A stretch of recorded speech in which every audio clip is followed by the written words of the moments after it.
Happy Feast of the Epiphany. Today is January the 6th, 2021. The 12th day of Christmas, actually. The final day of the festival, at least for the 12 days. And so we gather here, and I hope that you got to enjoy the Marian Christmas concert. Our portal was open since the Befana Day on this past Sunday, January the 3rd, and it's been open and it finishes today. It'll close down. So if you hadn't had a chance to watch this concert to end the Christmas season, we hope that you enjoyed it. It's just a gift from all of the donors that supported the concert so beautifully last year in December, and certainly a way of saying thank you to you all for all your support and love for the Shrine of Our Lady of Pompeii. Today we honor the three kings, Caspar, Melchior, and Balthasar. These three kings that have traveled from the east following the star, these magi astrologers who brought gifts to the baby. And we celebrate with them the feast of the Epiphany, this 12th day of Christmas. Now the word Epiphany is Greek. It literally means to make manifest, to show off, to kind of startle with beauty. And then just last month in December, we had the conjunction of Jupiter and Saturn in the sky, which we could not see here in Chicago. But the NASA pictures were amazing of these two planets coming together in a great epiphany. In fact, they called it the Bethlehem star, the star of wonder, the star of night, the star that led these three magi to the child. So we saw it again this year in the sky. Because Epiphany is this wonderful manifestation. And so what I'd like to suggest today in honor of the three kings, and again, we don't know how many kings there were. In some parts of the history of Christianity, there were like 10 kings or 15 kings. But we do know that there were three gifts. And so I'd like to talk about those gifts as three epiphanies, three manifestations. Because the Magi brought gold, frankincense, and myrrh. Now, traditionally, these gifts have been understood as gifts to the king. So you bring gold to the king. I often thought, well, the king doesn't really need gold because the king has plenty of it. But this little baby born in a manger certainly could use a little bit of help with some gold.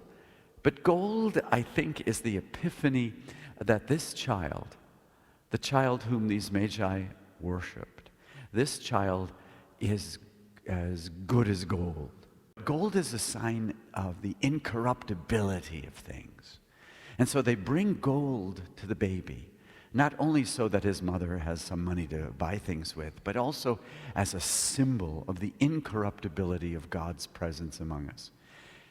There's nothing that can separate us from the love of God that comes in Jesus Christ. It's incorruptible. And it's the promise, too, that these mortal, corruptible bodies will become incorruptible like gold at the resurrection on the last day, as our bodies will shine like the stars, shine like gold. And so the first epiphany is the manifestation of this good news, that the incorruptible God, the one who died and rose, is the God who promises us that we, like gold, will become incorruptible in the resurrection on the last day.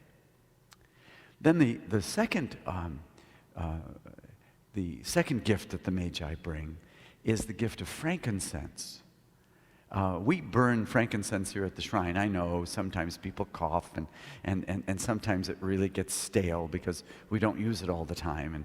And it's a resin. It comes from pine trees, or cypress trees. It's a resin that when it burns, it becomes fragrant when it's fresh. For Christmas time, we used some rose fragranced incense. But the reality is that frankincense is the sign that the deity is nigh. It's something you lift up to the deity. You burn incense to God. as a sacrifice, a smoke offering, so that the fragrant smell will rise into the nostrils of God, and God will be pleased with the beautiful fragrance. Kind of an aromatherapy, like we have now with these little things you put in the wall, and it lights up and the fragrance goes into your house. Aromatherapy. It's an offering of the olfactory sense, the smell, given to a deity. The thing with the incense, however, it served another purpose. It's a double purpose, and it was because people didn't have showers like we do in the early days, in ancient days. And so there was a lot of, it's oftentimes temples and homes smelled like gymnasiums. How we go into a gym these days and what it smells like? So they would burn incense to cover over the fragrance. It would make it a fragrant perfume to kind of deodorize the church and the temples and the homes. And in a sense, this is an epiphany.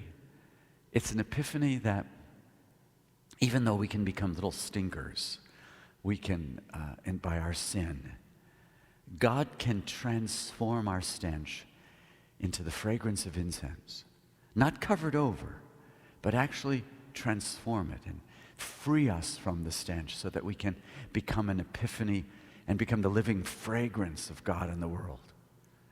When we baptize babies, we put a fragrant perfume on their heads called chrism. It's a perfumed oil.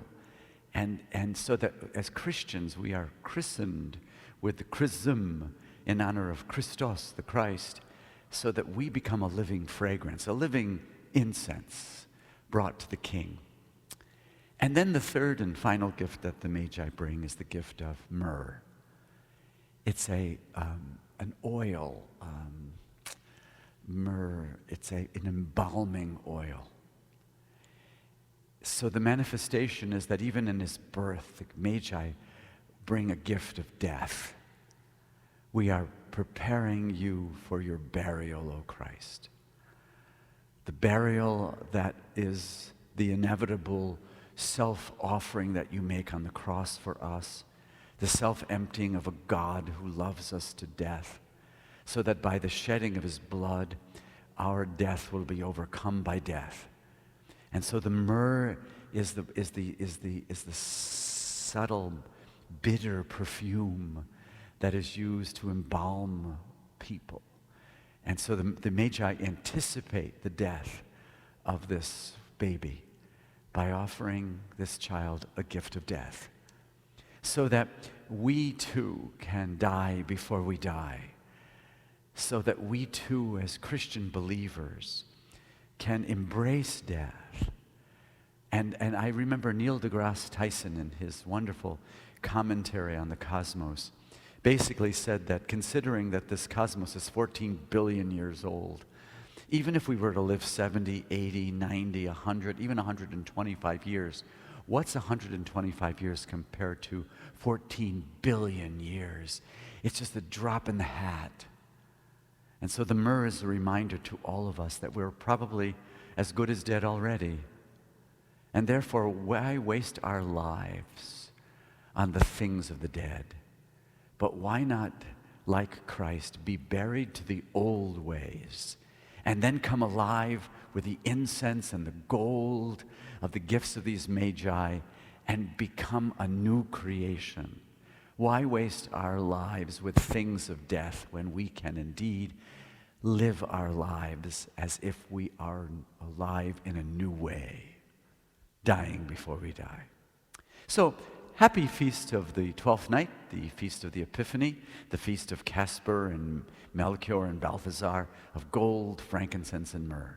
And may our lives be gifts to one another on Epiphany and every day of this coming new year. Happy Mercoledi Moment.